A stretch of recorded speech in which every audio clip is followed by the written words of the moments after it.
नमः संस्कृताय मित्रों, स्वागत है आपका हमारे YouTube चैनल संस्कृत मेधा पर। आज हम श्रीमद् भगवद गीता की प्रमुख सूक्तियाँ लेकर के आपके समक्ष आए हैं।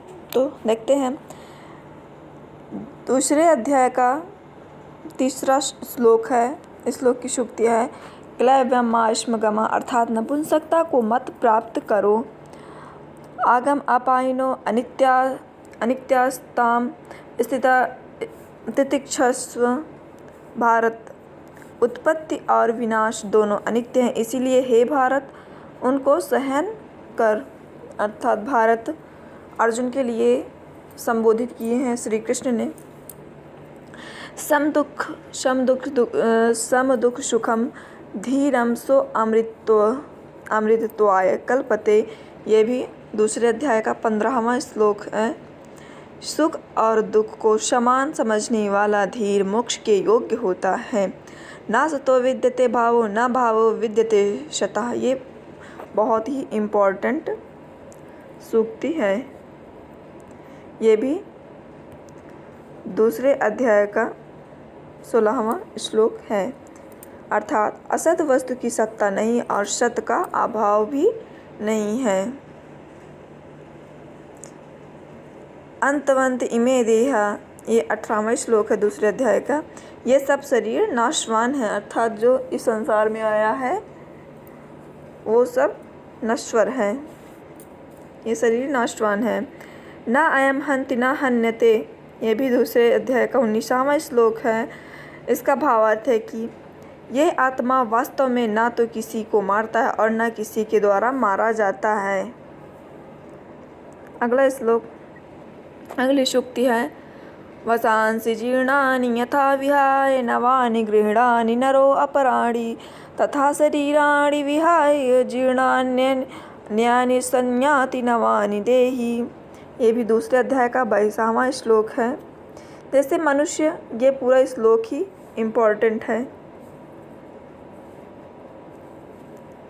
जैसे मनुष्य पुराने वस्त्रों को त्याग कर दूसरे नए वस्त्रों को ग्रहण करता है, वैसे ही जीवात्मा पुराने शरीर को त्याग कर दूसरे नए शरीर को प्राप्त करता है।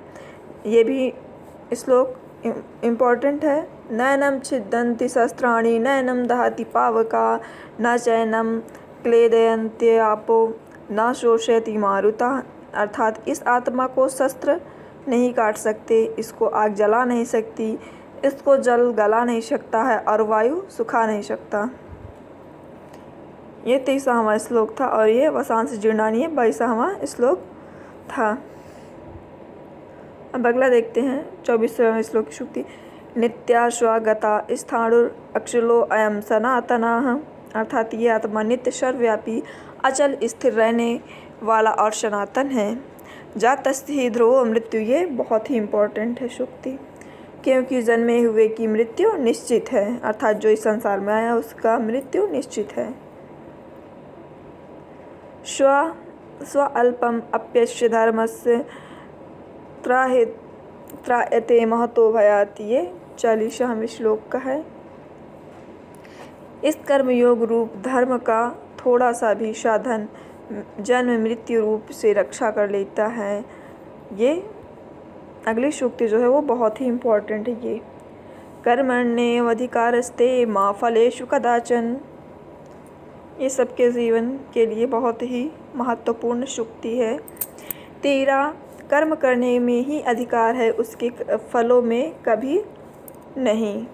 अर्थात हम कर्म करें और फल की इच्छा न रखें। समत्वम, ये भी इम्पोर्टेंट। समत्वम योग उच्यते, ये दूसरे अध्याय का 48वां श्लोक है। समत्व ही योग कहलाता है। बुद्धिनाशात् प्रणश्यति, बुद्धि का नाश हो जाने से पुरुष अपने स्थिति से गिर जाता है।